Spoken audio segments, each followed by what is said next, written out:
Hi friends, welcome to Spice and Spicy Kitchen. நம்ம சேனலுக்கு நீங்கள் கொடுத்து வரும் ஆதரவுக்கு ரொம்ப நன்றி. வியூவர்ஷிப்பும் சரி, சப்ஸ்கிரிப்ஷனும் சரி, டெய்லி கூட்டிகிட்டே போகுது. ரொம்ப சந்தோஷமாக இருக்குது. நிறைய ஹெல்த்தி ரெசிபிஸ் போட்டுக்கிட்டு வரோம். அந்த வகையில் இன்றைக்கி ஒரு அடை பண்ண போகிறோம். மில்லட் அடை. ஸோ மில்லட் அடைன்னு சொன்னால் மில்லட்ஸ் நிறைய இருக்குது. மில்லட்ஸ் வந்து ரெண்டு கிளாஸாக பிரிப்பாங்க. ஒன்று வந்து மேஜர் மில்லட்ஸ், இன்னொன்று வந்து மைனர் மில்லட்ஸ். மேஜர் மில்லட்ஸ்னு சொன்னால் அது வந்து பெரும்பான்மையாக இருக்கிற மில்லட்ஸ். பெரும்பான்மையாக இருக்கிற மில்லட்ஸ்னு சொன்னால் இந்த கம்பு, சோளம், ராகி.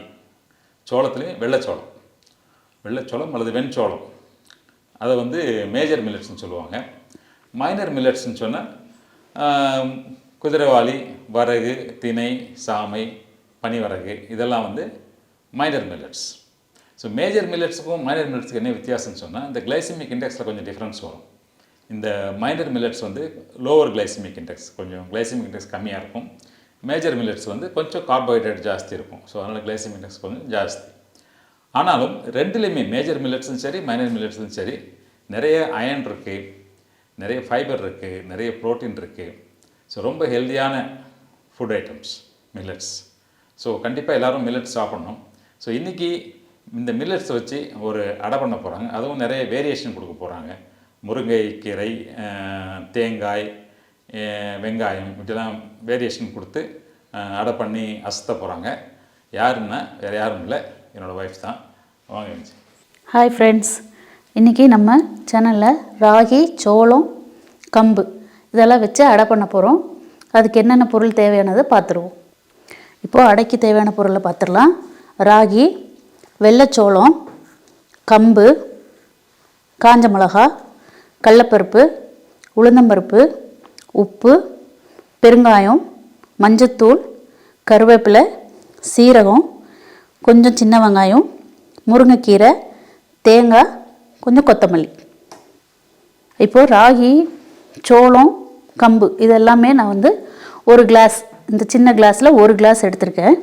அதுமாதிரி கடலப்பருப்பு, உளுந்து அதே கிளாஸில் அரை கிளாஸ் எடுத்திருக்கேன். இது எல்லாமே ஒரு கிளாஸ் எடுத்திருக்கேன். கடலப்பருப்பும் உளுந்து மட்டும் அரை கிளாஸ் எடுத்திருக்கேன். இது எல்லாமே எடுத்து நினச்சி ஒரு 2 மணி நேரம் ஊற வச்சு எடுத்து வச்சுருக்கேன். இப்போ மிக்ஸி ஜாரில் நம்ம எடுத்து வச்சுருக்கிற காஞ்ச மிளகா முதல்ல போட்டுக்கலாம்.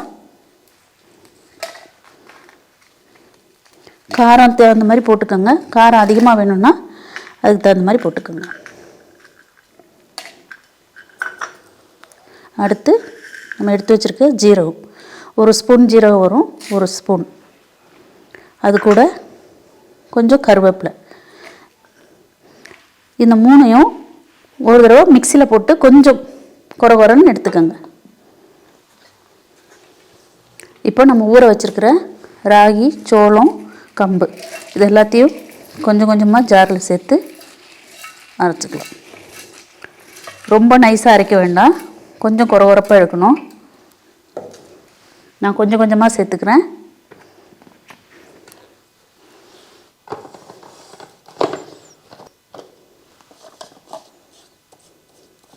தேவைப்பட்டால் மட்டும் தண்ணி சேர்த்துக்கோங்க. முதலே தண்ணி சேர்க்க வேண்டாம். நல்லா ஒரு 2 அடி அடிச்சுட்டு அதுக்கப்புறம் கொஞ்சம் தண்ணி சேர்த்துக்கோங்க.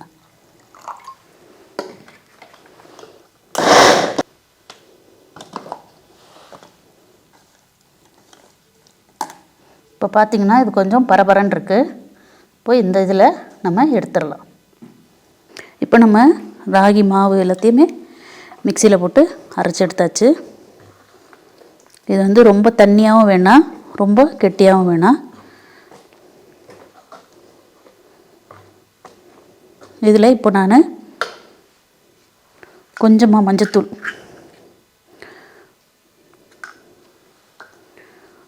ஒரு 2 சிட்டியை பெருங்காயத்தூள் போடுறேன். நான் உப்பே சேர்க்கல. இப்போது உப்பு சேர்த்துக்கோ.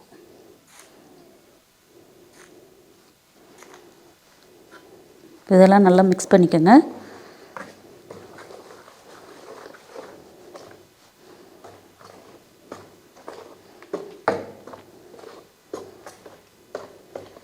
இதை முதல்ல வந்து நான் வெறும் அடை மட்டும் சுட போகிறேன்.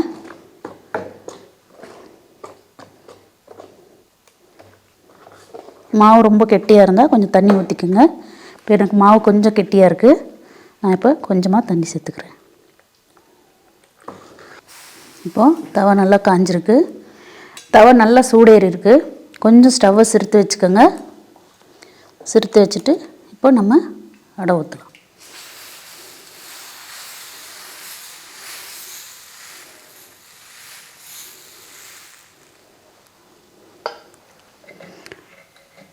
இது கொஞ்சம் மெதுவாக ஸ்லோவாக வேகும்.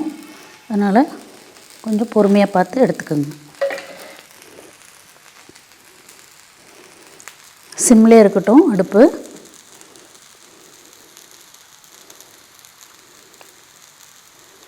இப்போ நல்லா வெந்திருக்கு ஒரு பக்கம். இப்போ அதை நம்ம திருப்பி போடலாம்.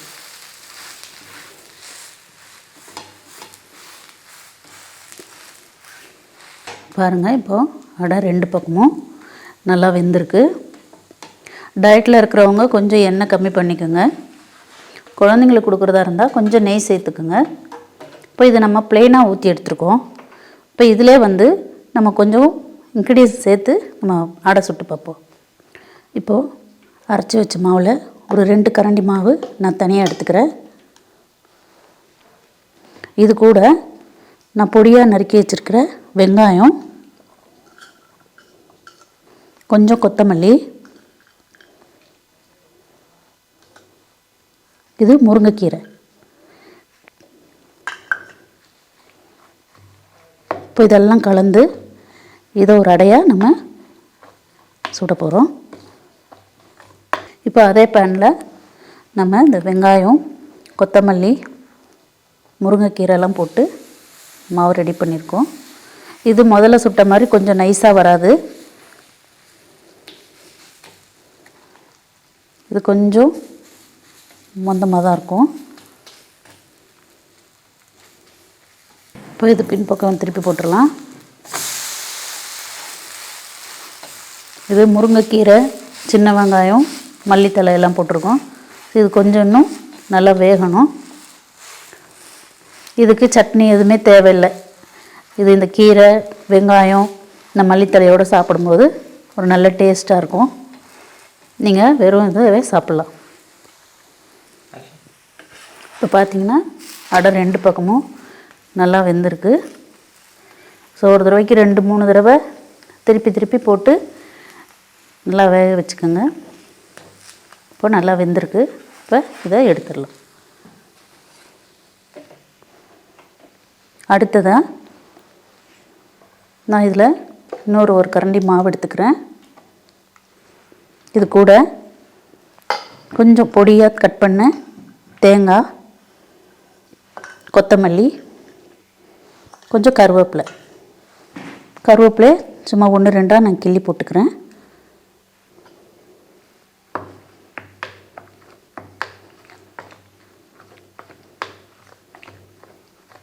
ஸோ இது இன்னொரு டேஸ்ட் கொடுக்கும். நீங்கள் வெங்காயம், கீரை, கொத்தமல்லி போட்டு சாப்பிட்றதும் இது ஒரு டேஸ்ட்டாக இருக்கும்.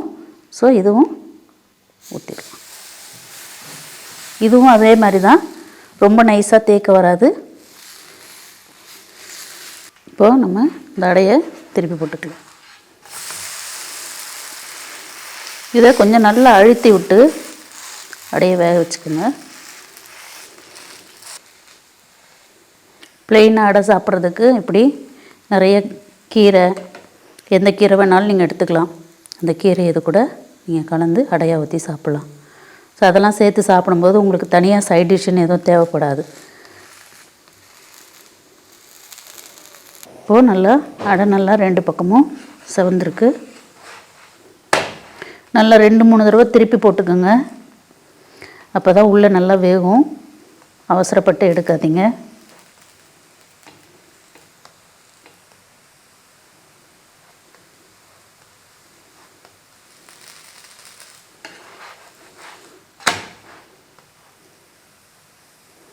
இப்போ நல்லா 2 பக்கமும் செவந்துருச்சு. இப்போ நம்மளோட அடை ரெடியாக இருக்குது.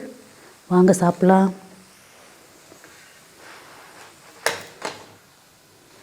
இந்த மேஜர் மில்லட்ஸ் அடை, அதாவது கம்பு, ராகி, சோளம், இது 3 கலந்து சுட்ட அடை ரெடி ஆயிடுச்சு. ரொம்ப ஆரோக்கியமான உணவு. டேஸ்ட் பண்ணி பார்ப்போம்.